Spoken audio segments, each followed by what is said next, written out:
Why can't the most important superhero ever get a game?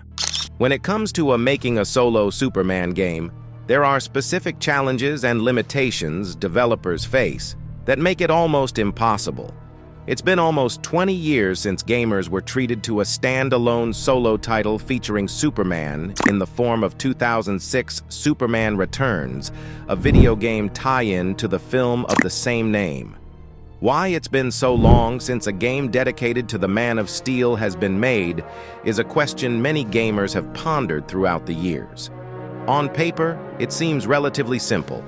Make a game about Superman defeating some of his roster of enemies and saving the day. Marvel's Spider-Man did so in an incredibly successful fashion. So why can't the same be done with one of DC's most popular and powerful heroes? The problem is that when it comes to a Superman game, there are specific challenges and limitations developers must deal with that no other character poses. To realize how difficult it may be to actually the Son of Krypton in a competent video game medium, it's important to understand who and what he is. Then it becomes abundantly clear why it's almost impossible to develop a game for him. Developing a Superman game is a near impossible task. Superman is an alien being from an entirely different galaxy whose physiology is just as foreign. Earth's sun gives him extraordinarily powerful godlike abilities, such as super strength, lightning-fast speed, and the power of flight, among a slew of other things. He also has minimal weaknesses and faults as a character.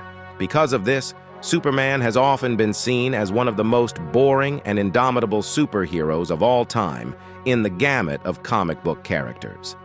It begs the question of what makes a character interesting and worth rallying for.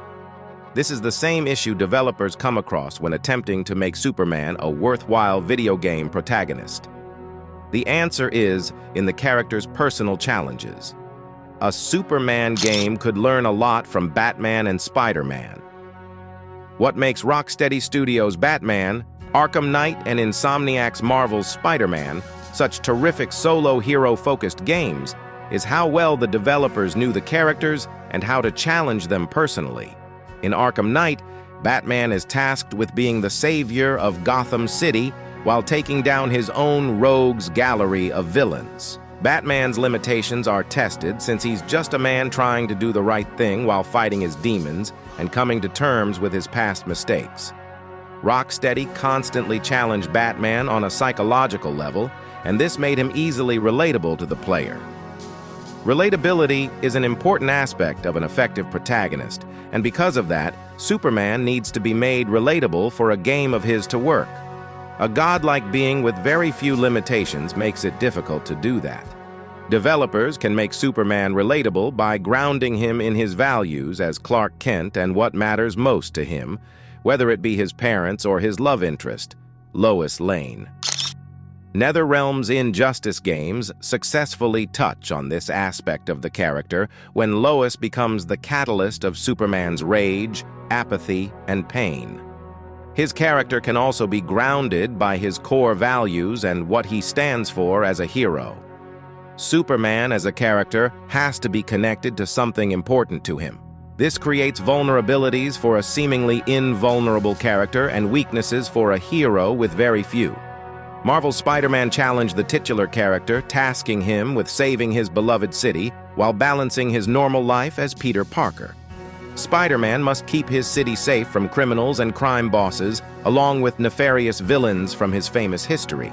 His obligation to New York City and the safety of his loved ones affects his character's motivations and make him relatable. What Spider-Man does right, similarly to Arkham Knight, is managing the hero's personal responsibilities. This is a much more difficult task for Superman. Although the character feels a moral obligation to protect Metropolis, Superman is a being of such immense power that he also has a responsibility to the entire planet. Developers can mimic other hero-focused games by restricting Superman to Metropolis like in Superman Returns, but when considering the character, it's apparent that this formulaic approach would be a disservice that would undervalue what he is capable of.